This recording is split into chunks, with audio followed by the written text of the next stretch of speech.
Salut Madridista, tu ne vas pas croire ce qu'il s'est passé à l'entraînement du Real Madrid Fang. Une scène tendue, un simple retard et une réaction totalement inattendue de Álvaro Arbeloa qui aurait lâché un dégage en plein terrain à Trent Alexander-Arnold. Oui, tu as bien entendu. Et le plus fou dans tout ça, c'est que cette histoire ne parle pas seulement d'un joueur en retard, elle révèle quelque chose de beaucoup plus profond, une règle non écrite du Real Madrid, une règle que même les plus grandes stars du football doivent respecter. Bienvenue dans ce nouveau JT Madrid Mercato, votre rendez-vous pour suivre toute l'actualité du club madrilène. Ici, on décrypte les performances, les déclarations fortes et tout ce qui fait vibrer les supporters du Real Madrid. Et aujourd'hui, clairement, ce que vous allez entendre risque de diviser, parce que derrière cette scène choquante se cache toute la philosophie du Real Madrid, une exigence extrême, un niveau de discipline que très peu de clubs dans le monde imposent à leurs joueurs. Selon les informations qui circulent, la scène se serait produite lors d'une séance d'entraînement encadrée par Arbeloa,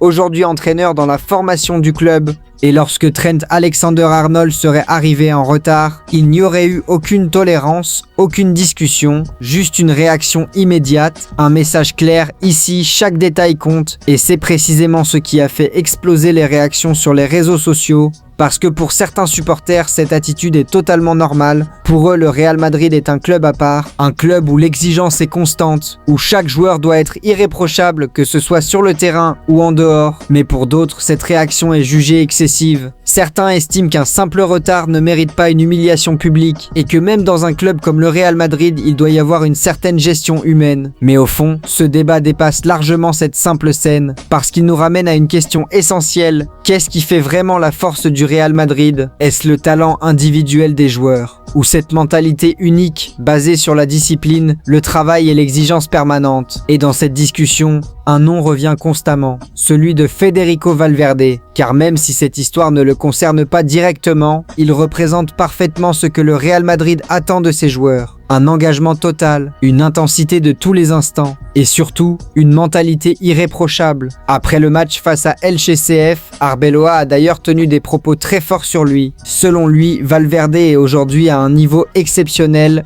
un joueur capable de tout faire sur un terrain, défendre, attaquer, courir sans s'arrêter, et surtout répondre présent dans les moments importants. Mais ce qui a vraiment marqué les supporters, c'est quand Arbeloa a élargi son discours, il a parlé de la formation du club, de la Castilla, ce centre où de nombreux joueurs apprennent ce que signifie vraiment porter le maillot du Real Madrid. Selon lui, les joueurs formés au club possèdent quelque chose de différent, quelque chose que l'on ne peut pas toujours apprendre ailleurs. Ils comprennent très tôt la pression, l'exigence, l'importance de chaque détail, et c'est là que sa déclaration a pris une tournure beaucoup plus polémique, parce qu'il a laissé entendre que dans certains cas, ces joueurs formés au club pourraient être plus adaptés que certaines stars venues de l'extérieur, une phrase qui a immédiatement déclenché un énorme débat. D'un côté, certains supporters sont totalement d'accord, pour eux la mentalité Real Madrid ne s'achète pas, elle se construit, elle se vit, et elle se transmet dès les premières années au club. Ils pensent que cette culture fait toute la différence dans les grands matchs,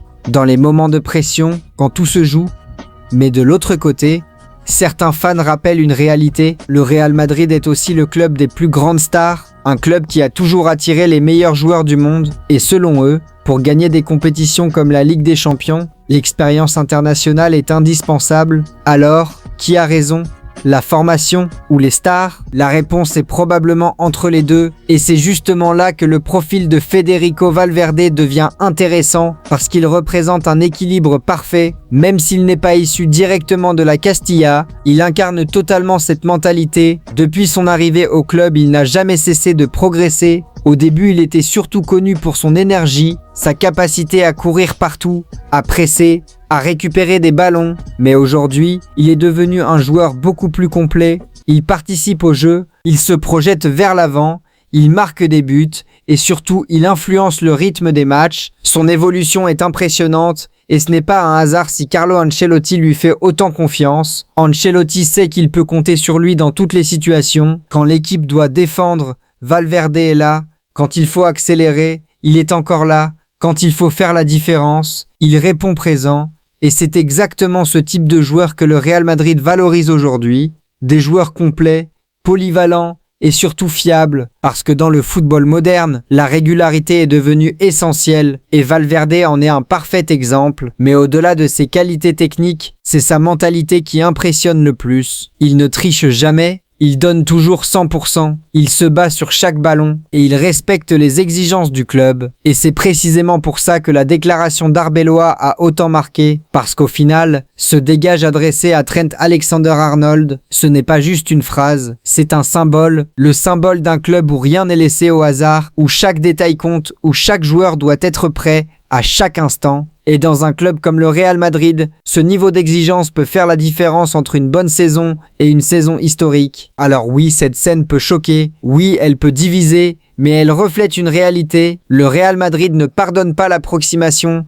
et c'est peut-être justement pour ça qu'il reste l'un des plus grands clubs du monde. Et toi, madridista, dis-moi en commentaire, est-ce que tu es d'accord avec cette mentalité, ou est-ce que tu penses que le club va trop loin? Le débat est lancé.